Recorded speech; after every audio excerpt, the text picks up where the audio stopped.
துன்பங்கள் மத்தியில், ஆயிரம் தடைகள் மத்தியில் யோபு கடவுள் மீது கொண்டிருக்கிற நம்பிக்கையிலே இன்னும் பலப்படுகிற அற்புதமான நிகழ்வு இன்றைய முதல் வாசகம்.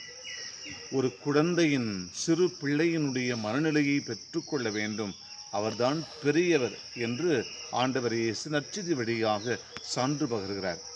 இதோ யோவான் இயேசுவிடம் ஒருவர் பெயரால் பேய்களை ஓட்டுவதைக் கண்டு அவரை தடுக்க பார்த்தோம் என்று சொல்ல, அவரை தடுக்காதீர்கள், எனக்கு எதிராக இராதவர் இதோ நம் சார்பாக இருக்கிறார் என்பதை ஆண்டவர் இயேசு தெளிவுபடுத்துகிறார்.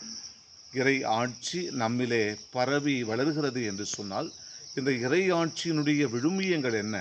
அன்றாட வாழ்க்கையினுடைய நிகழ்வுகளிலே நாம் சந்திக்கிற சின்ன சின்ன பிரச்சனைகள் அல்லது வாழ்க்கையிலே நாம் எதிர்கொள்ளுகிற தடைகள், சவால்கள், இவைகள் மத்தியிலே ஒரு சிறு குழந்தையினுடைய மனநிலையோடு தான் நாம் அணுக வேண்டும். அப்போதுதான் கடவுளுடைய பார்வையிலே மிக பெரியவர்களாக வாழ்ந்துவிட முடியும் என்பதை நற்செய்தி வழியாக கண்டுகொள்கிறோம்.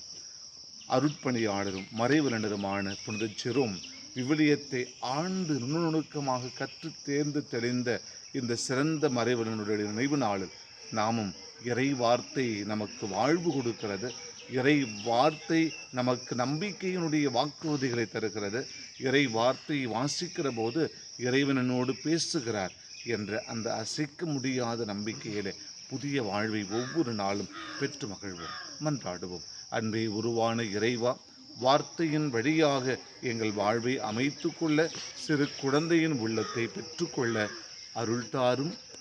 ஆமென்.